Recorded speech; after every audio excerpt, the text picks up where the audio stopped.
Well, in order to start this out, I just want to tell you that as well as being in charge of the rides and whether my other speakers get to eat or not, I may be also unique on the panel of speakers because of the way that I studied for my topic. So I went through a period of obsessively taking Am I Trans quizzes and poring over all of the results online for like a year. So gentlemen, did any of you prepare that way for your talk? None? All right then.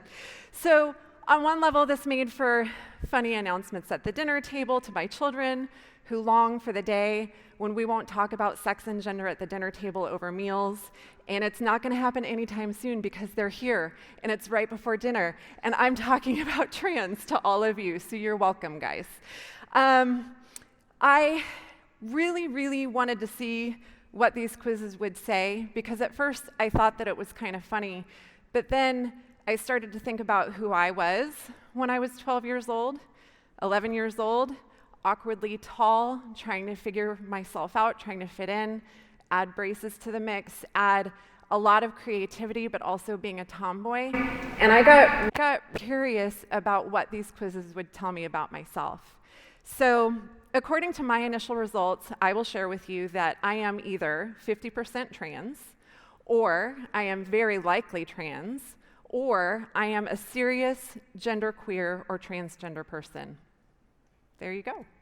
So I'm reading that as a 46-year-old mom who's more aware of herself in Christ about who she is, but I was not aware like that when I was young, and it makes me realize that when I'm standing here, if transgender ideology had been on offer when I was a kid, I'd be standing here a very different person potentially today. As it is, I did plenty of damage to myself and my family as I rebelled against God's design for his beloved male and female image bearers in my own ways. But none of my rebellion resulted in missing breasts, or a damaged womb, or bones at the age of 25 as delicate as those of a 92-year-old woman with severe osteoporosis. As I interact with families and individuals who've been burned by transgender ideology's false promises, I feel very much like an escapee from the fire standing before you with my clothes smelling of smoke. It's become a very personal thing to me.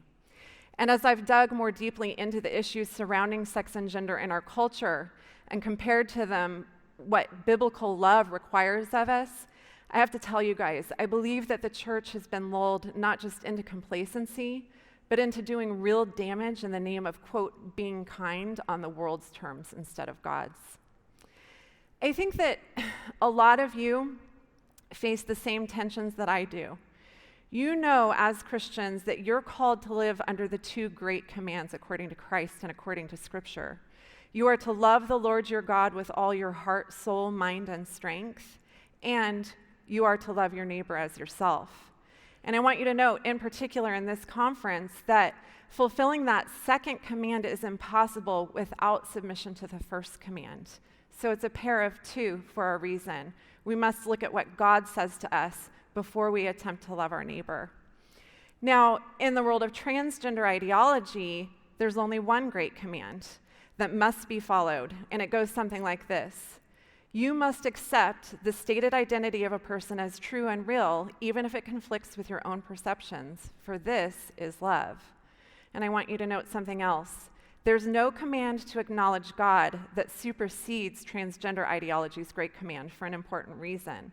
In transgender ideology, the individual becomes God.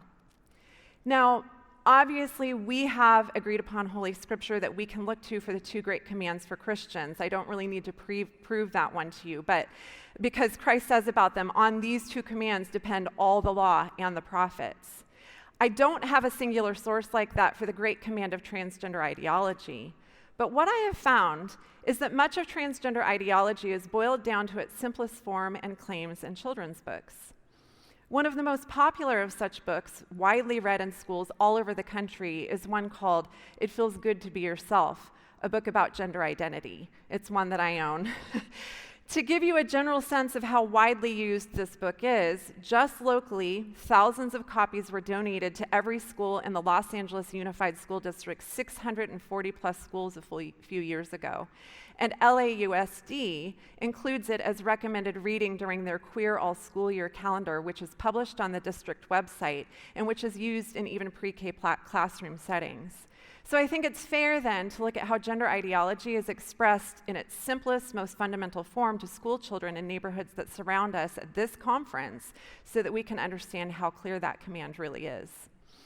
It feels good to be yourself tells its readers, and this is a direct quote, "Whether you feel like a boy, a girl, both, or neither, or if you describe yourself another way, that is your gender identity.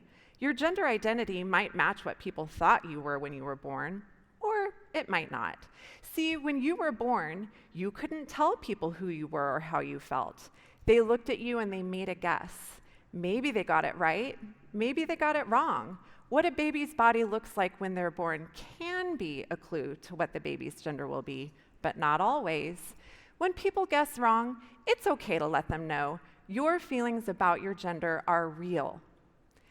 End of quote. I want you to note that last statement. Your feelings about your gender are real doesn't mean simply that children are really feeling them, but that their feelings about gender are what is real about them. And this is why a character named Ruthie at 5 years old in the book is able to explain to Ruthie's parents that what they thought was true about their child based on Ruthie's body, Ruthie has a boy's body, was actually incorrect. Because Ruthie's thoughts were that he was a girl, his parents were corrected and they began to affirm Ruthie as a girl because that was their new reality according to transgender ideology.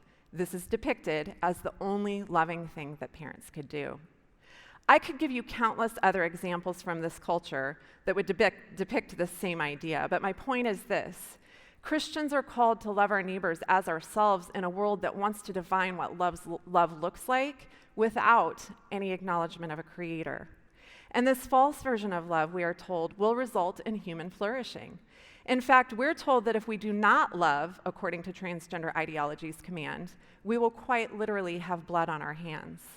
Take, for instance, the title of a Minnesota Department of Health paper titled, quote, "Using a person's correct pronouns saves lives. Pronouns are key to suicide prevention," end quote, in which readers are encouraged to use a person's chosen pronouns and are provided with suicide statistics, which seem to indicate that misgendering a person or dead naming, using the old name of someone, could lead to their death.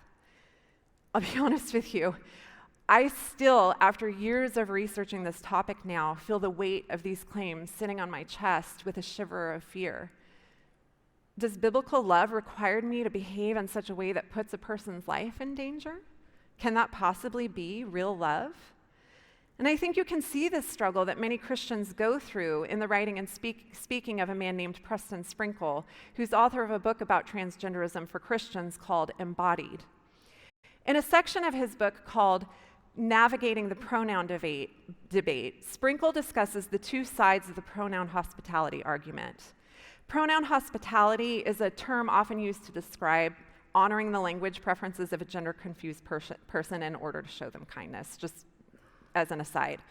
So after discussing how different people approach the topic and letting the reader know that he, quote, sides with the case for pronoun hospitality, Sprinkle continues, "There are hurting people who live in our neighborhoods and sit in our pews, trapped in patterns of self-harm and suicidal ideation because they've been shunned and shamed so badly by the church that they genuinely believe God hates them. As trivial as pronouns may seem to you, something as simple as using a person's chosen name and pronouns might be the small whisper of grace that nudges them to put the gun down and to give this Christian thing one more chance," end quote. It's a lot to take on when you're considering this issue. Sprinkle seems to believe that in the name of love, we must hide people from what he acknowledges is the unchangeable truth about them, made male or female.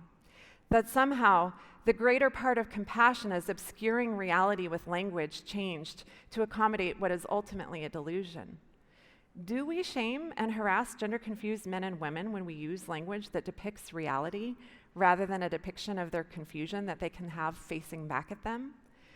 Do we refuse to use preferred pronouns as Christians because they seem trivial to us as believers? That's not why I make that choice. Or do we do it because reality is defined and spoken into existence by a God who exists outside of all creation? As the only uncreated one who created human beings in his image, innately male and female, it is God who determines truth and reality. And in our efforts to worship and love him first, so that we can love our neighbors well, we must bow to that ultimate truth and reality in anything that we say or do. The ultimate contention of my talk is this: truth leads to life, and lies lead to death. As my title states, there is no love without truth. And I'd like to show you some of the real-world implications of our getting confused about that. We know as Christians that all of creation is under the power and authority of a sovereign, triune God who is our creator and our redeemer, as Dr. Jones quoted so beautifully this morning. That means that there is an intentional design to us. An intelligent, creative mind built us, and knowledge about him is revealed in the reality of us. That reality cannot be changed. It was brought into being and is held into place by divine power even now. We know, too, that we are created with a purpose which can only be carried out within the complementary design of male and female, and that we live under the commands of this wonderful, life-giving God. If we're to love him and to love our neighbor, then we must ask what love actually looks like according to him. The Apostle Paul tells us in 1 Corinthians 13, we are to love in a position of patience, kindness, humility, respect, with a lack of irritation, a lack of resentment or insistence on our own priorities. But note also that love, quote, does not rejoice in wrongdoing, but rejoices in the truth. And when Jesus said that we must love God, he said that we must do so with our hearts and our minds. And the reason I'm keying in on the truth and our minds so specifically in these descriptions of love is that there is tremendous pressure on all of us to compromise truth in the name of love and to ignore reason in submission to emotions. But I believe that the whole of Scripture tells us that uncompromising key to real love is well-reasoned truth. Ultimate truth, the reality of creation, tells us something. It doesn't just sit there for observation. Creation is active in its witness. Scripture says that the heavens declare the glory of God, Psalm 19:1, and later, his righteousness, Psalm 56. And in Romans, Paul tells us that what can be known about God is plain to them because God has shown it to them. For his invisible attributes, namely his eternal power and divine nature, have been clearly perceived ever since the creation of the world and the things that have been made, so we are without excuse. Romans 1:19 through 20. This means that all of creation doesn't just show us its order and its beauty, but it also bears witness to the God who made it. In addition, Paul tells his readers just a few verses later what happens as a result of man's suppression of the truth. We find first in Romans 1:25 that they exchanged the truth about God for the lie. They worship and serve created things rather than the Creator. And when this happens, two other things happen. Verse 126 tells us that God gives us up to dishonorable passions. So there's another exchange, honorable passions exchanged for dishonorable ones, which show themselves in men lusting after men and women lusting after women. There's a very clear implication here for the disorder and confusion we're experiencing in our culture today. And next, there is a moral or rational explain, as shown to us in verses 28 through 32, where those who worshiped falsely are given up to a debased mind. Their debased minds result in an inability to reason morally, to know right from wrong. They not only practice a litany of immoral things themselves, but they look at others doing those evil things and they approve them as good and right. Without right worship, nothing else can be right. And if God had not graciously raised me out of spiritual death and given me life and the ability to worship him, I'd still be in the exact same boat as those who are described so painfully here.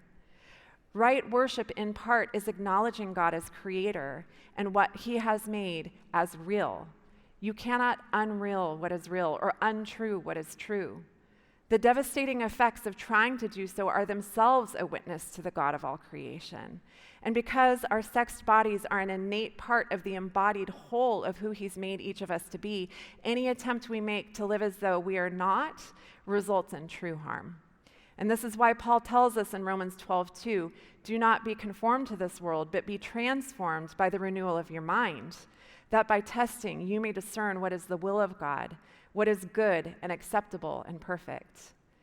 Because transgender ideology is based on the premise that humans are the authors of what is real rather than God, every theological, biological, and psychological aspect of this belief system is harmful.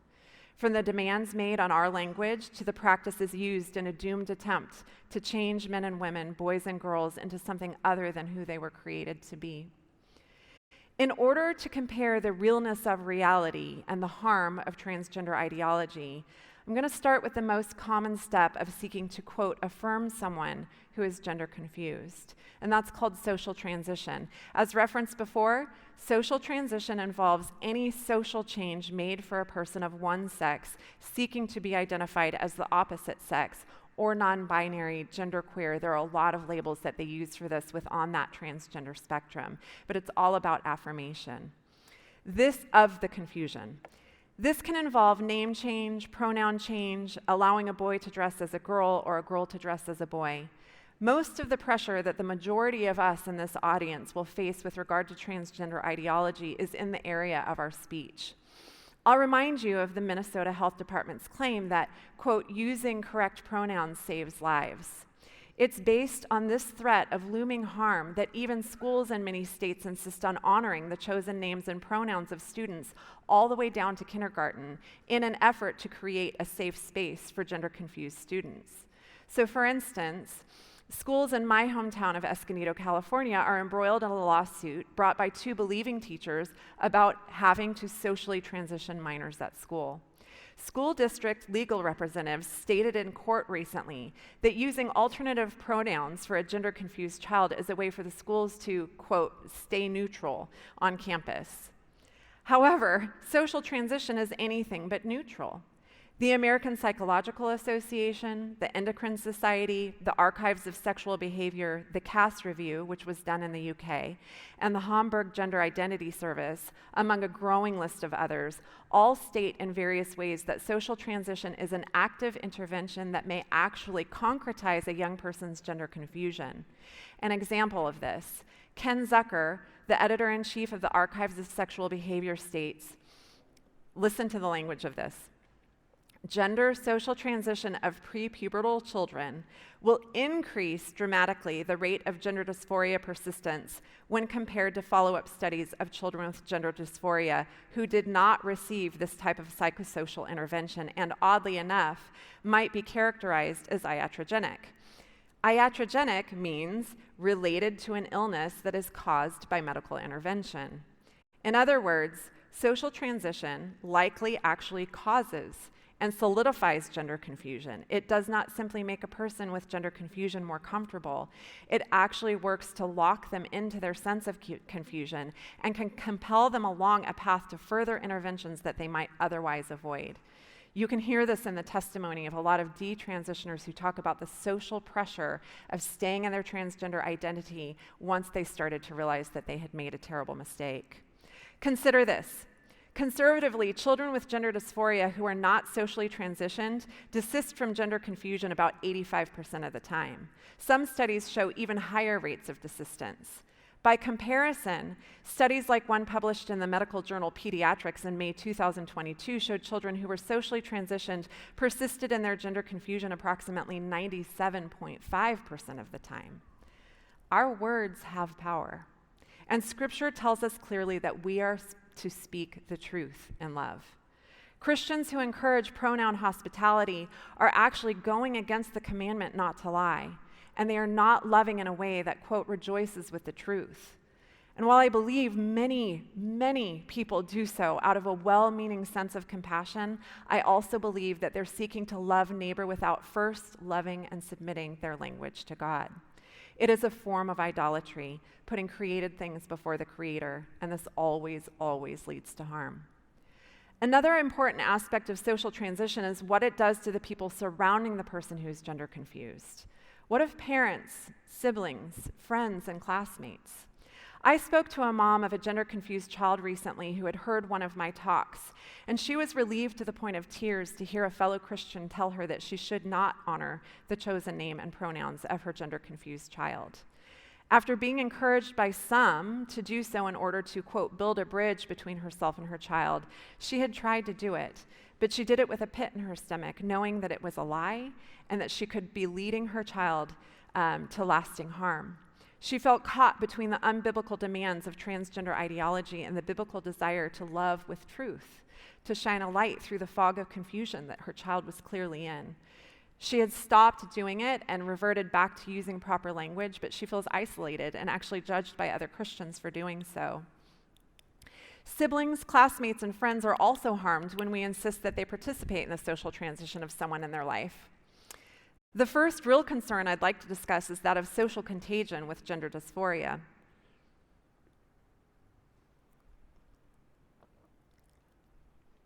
Don't want to spill that. The project manager doesn't like it. In her research at Brown University, Lisa Littman found that some groups of teen girls and young adults had a transgender identification rate that was extremely high. Currently, the anticipated rate for transgender identification in teens and young adults is approximately 0.7% of the population in that age category. So still fairly rare. It's rising, but very, very rare. But according to Abigail Schreier's summary of Littman's findings, there was a localized increase to more than 70 times the expected prevalence rate in some friend groups that she studied. Dr. Miriam Grossman recounted a mother's story of her child's confusion when his best friend socially transitioned to look like a female. This is a quote from the mother. "My child, he's 10, and he was explaining to me about his friend who transitioned, and his first question when they came back from school, of course, was, 'Did this child grow a vagina over the summer? Can I grow a vagina over the summer? How do I know that I'm not next?' And then my son asked me, 'Well, how do I know if I'm really a boy?' And I just thought, this is scary, and it's disorienting our children." I want you to know this mother is not a Christian, and she is a therapist who used to previously issue letters in support of hormones and surgery for gender-confused minors. But seeing her son's resulting confusion and those of the children around him during this transition of this one student and its implications caused her to change her mind and cease doing it. Someone recently asked me for resources to help her best friend's daughter. When this child was in 5th grade, her best friend socially transitioned and began to present as a boy. The little girl wanted to be kind, and so she began to use the new male name and pronouns for her friend just as her classmates and her teachers and her family did. However, this experience left her unexpectedly upset and disoriented, and though it had happened nearly 2 years ago, she's still struggling. She experienced this transition as a loss. The best friend she's known since toddlerhood was now someone else. And on top of that, she's struggled since then to trust that people really are who she perceives them to be. This has led to anxiety. She's struggled with depression and social isolation. And by going along with this narrative that their daughter's young friend was able to change from a boy to a girl, this family unintentionally shook the very foundation of reality out from under their own daughter's feet. Not only that, they have instilled in her an understanding that they're willing to say things that do not meet up with her observation of reality, and they've asked her to do the same. These are profoundly troubling things for a child. When dealing with children, the typical step after social transition is to puberty blockers. Transgender advocates often refer to puberty blockers as a pause button that protects kids from going through the, quote, wrong puberty. And before I get to what puberty blockers really do, I'll just remind you that puberty is often the thing that brings most gender-confused children out of their gender dysphoria. Puberty is not just a physical process, it's also an exceptional time for mental and emotional development. As our bodies are rushed with hormones, our brains are affected too. And something about that process of puberty seems to cement for many gender-confused kids the reality of their bodies. It's actually a very helpful time for the majority of kids experiencing gender dysphoria. However, kids who go onto puberty blockers are kept from the very process that could help them find a healthy alignment between their internal and external sense of self. Puberty blockers are used off-label always for gender dysphoric children, usually between the ages of 9 and 11. Sometimes we have seen documented cases as young as 8. And rather than a mere pause button, as they're commonly referred to by transgender advocates, puberty blockers seem to cement children into further cross-sex medicalization, just as you find with social transition. In addition, puberty blockers can cause brittle bones, joint problems, arrested sex steroid development, dependent development of the brain, which can be permanent and is beginning to be associated also with severe IQ loss. Even after 3 months of puberty blockers, they're tracking IQ loss in these children. Emotional disturbances and impaired memory. According to the Child and Parental Right Campaign's Church Transgender Response Guide, quote, puberty-blocked children go on to use cross-sex hormones in nearly 100% of cases, thus causing them to suffer permanent sterility. Remember, children who are not affirmed in their gender confusion resolve their gender confusion conservatively 85% of the time. I wonder if you are all seeing the same trajectory that seems so clear to me as I present this to all of you and as I've studied. From the very outset, every step one takes on the path of affirming someone in their gender dysphoria, no matter how lovingly it's done or how lovingly it's intended, furthers the person in their confusion. The further they go to pursue medical and surgical transitioning, the greater the risk to them, and this includes the risk of suicide. While we are told that kids who are not affirmed in their transgender identities are more likely to self-harm or even kill themselves, this is patently false. The highest rates of suicide for those who pursue sex change are 7 to 10 years after transition. In a study of Swedish male-to-female transsexuals, data showed that rates of suicide for these men who had pursued gender transition as far as they could medically, in one of the most socially liberal and accepting cultures in the world for transgender people, still found that their rates were 19% higher than the rate of a study control group that was used. According to doctors Michael Bailey and Ray Blanchard, both of whom are experts in this field, quote, there is no persuasive evidence that gender transition reduces gender dysphoric children's likelihood of killing themselves, end quote. I conclude with this part of my lecture where I began. There is no love without truth. But how do we show this love to people practically? First, we must make every effort to speak in a manner that conveys objective reality. In person, this is not incredibly difficult. I have had some gender-confused children in our home, and I've never had to use gendered language at all. I ask things like, would you like a drink? How are you? Do you know where the bathroom is? None of it has to be gendered. I have a friend who loves a gender-confused daughter, and I will call this daughter Layla.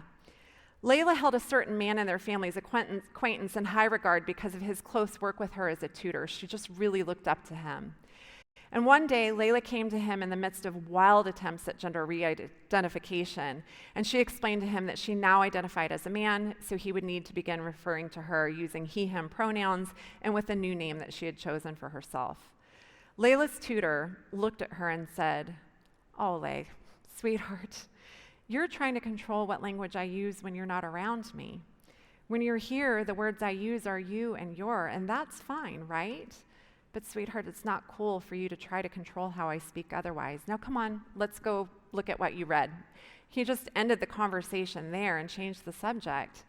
She seemed to go along with that. He was kind about it, he didn't make a big deal about it, and there were other things that they were interested in that they could talk about. At another point, Layla presented her confusion about where she actually landed on which part of the gender spectrum, and he told her, "Layla, you're so much more than some label, and you're dealing with the same struggles that every teen has to figure out who they're becoming, who they're meant to be. You're more than a label can convey. Everyone is. I just wouldn't obsess over it." My friend has appreciated that this man, who is not a believer, has gently refused to fall into her daughter's confusion or to contribute to it in any way.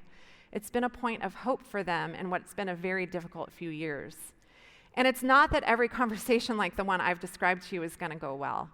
I know many parents of transgender identified children who have paid a price for using language that was honest. I know of broken friendships because of the same issue. There have been tearful and angry confrontations at many, many points. There have been accusations of bigotry, Bible-thumping fundamentalism, ignorance, and even worse.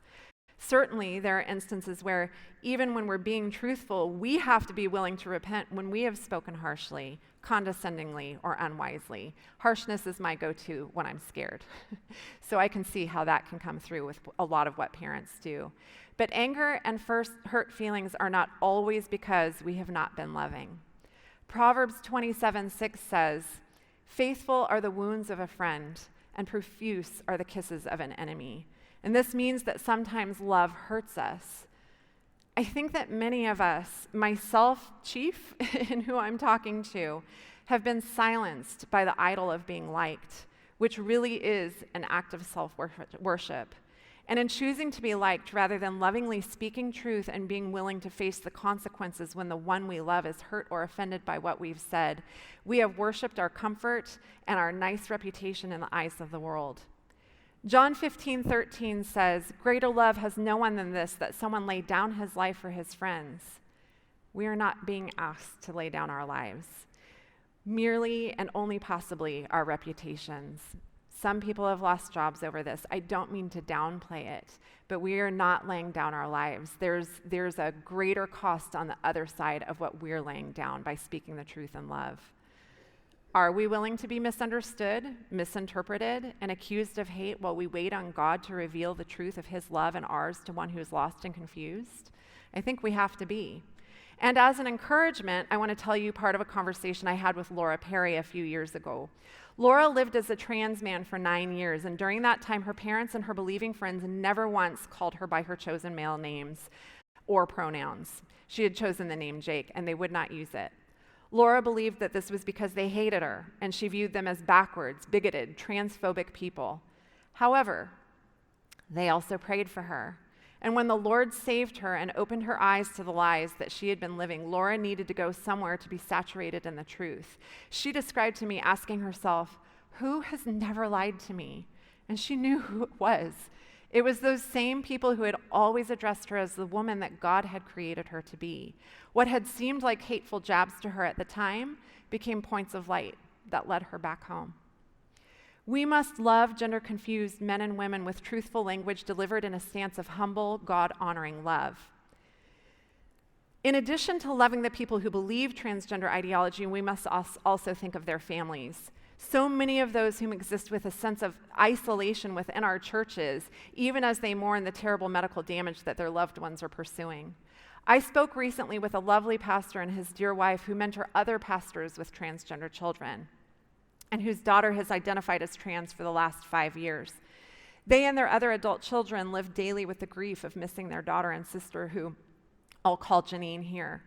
Janine's dad told me, "When Janine first told us that she was transgender, I had 3 days, Mary, of not eating, not drinking anything, not sleeping, not doing anything. I just almost was comatose, wide awake. And I got to the end of those 3 days and I cried out for about an hour, begging God to make me okay with his promises. Because I knew where this was going to go. You know, if we ever see her, that she has got that scar on her arm from taking the tissue off of her forearm to create a phallus, you know, phalloplasty, I mean, that's horrifying. And the drugs that she continues pumping her body full of, I mean, we've talked and we recognize that when God saves her and brings her back, she is most likely going to have a shortened life physically. And we're going to have to be here and we're going to need to take care of her. She's going to need to live with us most likely, scarred and marred for the rest of her life. But you know, okay, God's been good.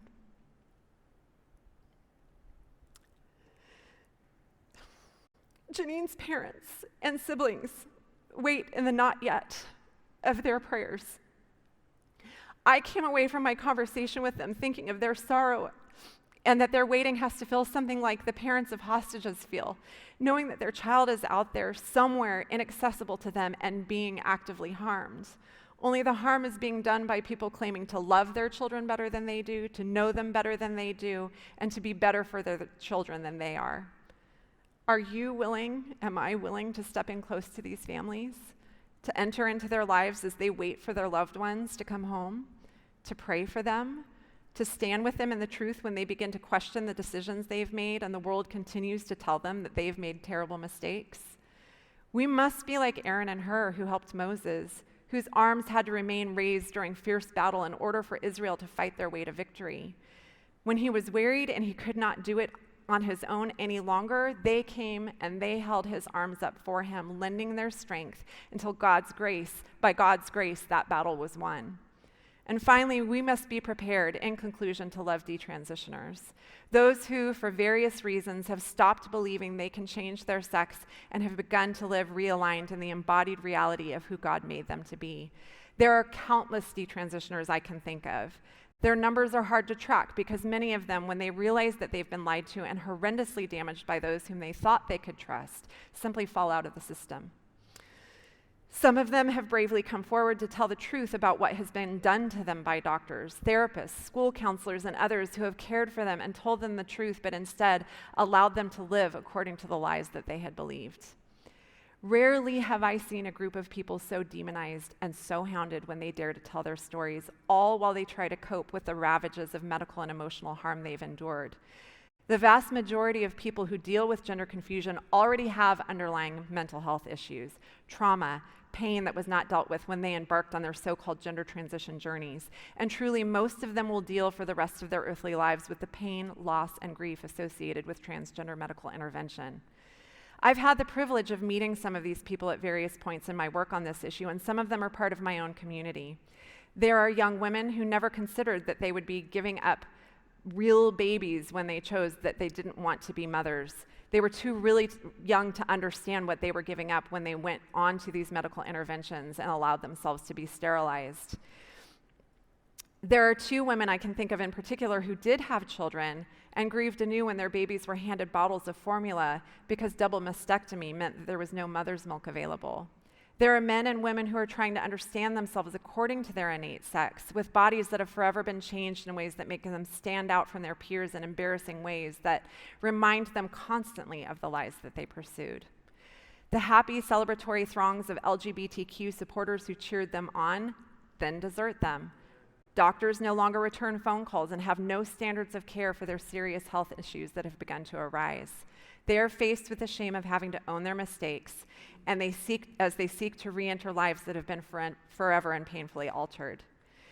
Think of the beauty of someone like Janine, who, though she is not speaking to them now, has 2 parents at home praying for her and planning their retirement years in part around how they will care for her when, by God's grace, she finally returns to them. But think, too, of the support that entire family is going to need while they wait until she returns. And think of the detransitioners who don't have those families waiting for them, who don't have communities of believers waiting for them, waiting to pour into their lives. This is truly a place where we can make a difference. I saw this happen recently with a detransitioner who had had a baby and was overwhelmed with thanks and love when women from all over the country sent their frozen breast milk for her newborn. And people sent her gifts from her online baby registry from all over the country. When her house flooded, more women banded together to seek new housing and legal advice to make sure that her landlord took care of her and her young family. It's been my honor to join other believing women to pray for her and to watch them pour out advice and care at every turn. Her life will always be touched by the harms of transgender ideology this side of heaven, but she is being surrounded by love that is driven by the God who created her and inspires the love in others for her. This is how we take Christ's lordship to the streets. The 2 great commandments to love the Lord your God with all your heart, soul, mind, and strength, and to love our neighbors as ourselves. There is so much opportunity for us to pursue them. Worship your Creator. Submit yourselves to the order and beauty of his creation and his calling. He is Lord over all, and this is how we show true love while we live like it. Thank you.